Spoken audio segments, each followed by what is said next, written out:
तो जो मैं बात आप दोनों की गुफ्तगू से समझा हूं फवाद साहब, वो ये है कि हम शायद प्री अप्रैल 2025 की पोजीशन पे चले गए हैं, जहां पे इजाफी टैरिफ अगर हम पे लगा है तो हमारे कंपेटिटर्स पे भी लगा है, लेकिन हमारी कॉस्ट ऑफ डूइंग बिजनेस उनसे ज़्यादा है। लेकिन जहां डिसएडवांटेज पाकिस्तान समेत दूसरे ममालिक को होगा वो होगा डिमांड कंप्रेशन की वजह से, जो कि यूएस में कंज्यूमर्स को फेस करनी पड़ेगी। ऐसा ही है फवाद साहब? बिल्कुल सही कह रहे हैं शहजाद साहब। as far as duty is concerned, definitely, I mean 19-20% जो हमारी कंपटीशन है उन सब पे लगा है, तो वो तो कॉस्ट न्यूट्रल हो जाते हैं हम रिलेटिव टू अदर कंट्रीज। अब कॉस्ट का इम्पैक्ट लेकिन जो ये कहा जा रहा था कि हमारे एक्सपोर्ट्स जो कि तकरीबन $6 बिलियन के हैं टुवर्ड्स यूएस, उसमें कुछ इजाफा हो सकता है, कुछ बेहतरी हो सकती है, और अगर 10-15% का भी हो तो तकरीबन $1 बिलियन ये बन जाएगा। ये सिनेरियो कम से कम नहीं है, ऐसा नजर नहीं आ रहा आपको होता हुआ? देखें, अभी भी the unknown factor is China. अभी इनके चाइना से कंप्लीट डील्स या निगोशिएशंस चल रही हैं, एंड आई थिंक वो अक्टूबर तक जाएंगी। जो अभी नजर आ रहा है, they will extend it to 2 to 3 months। और चाइना कहाँ पे क्लोज करता है उस पर डिपेंड करता है। तो अगर चाइना और हम बाकी जो है 19-20% वाले, उनमें सब्सटेंशियल डिफरेंस है, तो वो डेफिनेटली चाइनी इस बिजनेस जो है वो शिफ्ट होगा to other countries, and that's where the cost of doing business का इफेक्ट आता है, जो आई थिंक गवर्नमेंट भी समझती है और हमारे लिए भी ये बहुत इंपॉर्टेंट लगता है।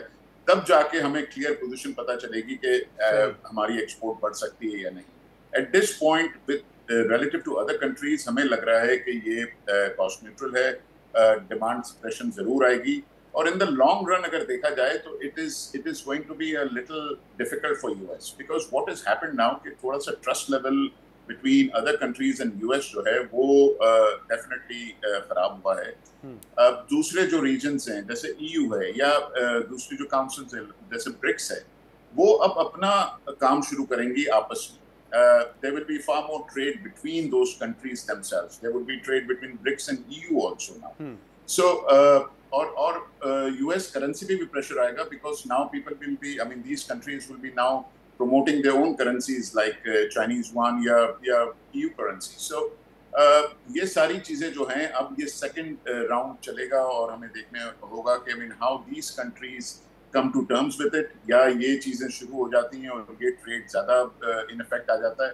अगर ये हो जाता है तो ऑफ कोर्स यूएस की जो डोमिनेंस है ट्रेड में दुनिया में, वो लॉन्ग टर्म इफेक्ट होना शुरू होगी। So this is a different game which will start after this matter. सही है। अच्छा मुसद्दिक साहब, आपने कहा कि जो टैरिफ नेगोशिएशंस थी हमारी, ये one part of the deal था। इस वक्त जो अमेरिका के साथ हमारे ताल्लुकात में बेहतरी नजर आ रही है, उसमें फाइनेंशियल एस्पेक्ट को अगर सामने रखें तो मुख्तलिफ चीज़ें भी हैं। जैसे फाइनेंस मिनिस्टर ने बताया था कि वो हमारे यहाँ एनर्जी सेक्टर में इन्वेस्टमेंट करना चाहते हैं, मिनरल्स में करना चाहते हैं, आईटी एग्रीकल्चर में उनका इंटरेस्ट है। और फिर डोनाल्ड ट्रंप का जो ट्वीट था उसमें उन्होंने ये कहा था कि हम पाकिस्तान में ऑयल रिजर्व्स को बिल्ड अप करेंगे। अब ये ऐलाना तो सुनने में बड़े अच्छे हैं, लेकिन आप पाकिस्तान के बिजनेस एनवायरनमेंट को जानते हैं, कितने आपको लगता है कि रियलिस्टिकली अमेरिका के जो ऐलानात हैं वो मटीरियलाइज होंगे? पाकिस्तान में इन्वेस्टमेंट जो सिनेरियो है उसको देखते हुए आप क्या समझते हैं? देखिए, इट इज एनीबडीज गेस। जैसे आप भी अभी कह रहे हैं कि I think the cost of doing business in Pakistan is quite high. So depending कि कौन सा सेगमेंट है, कहाँ, जैसे मिनरल्स हैं, अगर उसमें कोई एडवांटेज यूएसए को मिलता है एंड दे कैन, आप देखें पूरी दुनिया में they are trying to go after the minerals, तो डेफिनेटली वो वहाँ पे इन्वेस्टमेंट करना चाहेंगे। But it is too early to say, because we don't know, हमें पता नहीं है कि एग्रीमेंट में क्या चीज़ें बातें हुई हैं, क्या डिटेल्स हैं। It will take time. अगर आप इजाजत दें, मैं थोड़ा चाइना के ऊपर कमेंट करना चाहूँगा, इफ यू अलाउ मी। जी अच्छा, चाइना का दो तीन बड़े इंटरेस्टिंग जो है ना फैक्टर्स हैं। चाइना बाज़ाहिर ये लग रहा था कि ये सारी जो टैरिफ की वॉर है ये चाइना को कंटेन करने के लिए। अब जो रिजल्ट निकला है उसमें चाइना को थोड़ा सा एडवांटेज हो गया है। इस वक्त चाइना पे फॉर एग्जांपल जो एक्स्ट्रा टैरिफ है मैन मेड फैब्रिक पे बने हुए कपड़ों पे, वो 30% है और बाकी तमाम कंट्रीज पे 20% है। चाइना का डिफरेंस तो सिर्फ 10% रह गया, तो 10% तो अपनी कॉस्ट ऑफ प्रोडक्शन से ही उसको कवर कर जाएंगे। तो चाइना इस वक्त तो कम से कम जो उनके उन्होंने किया हुआ है, रोका हुआ है अपने फुल टैरिफ को, वक्ती तौर पे कम किया हुआ है, उसमें अभी तो चाइना को एडवांटेज आ रहा है।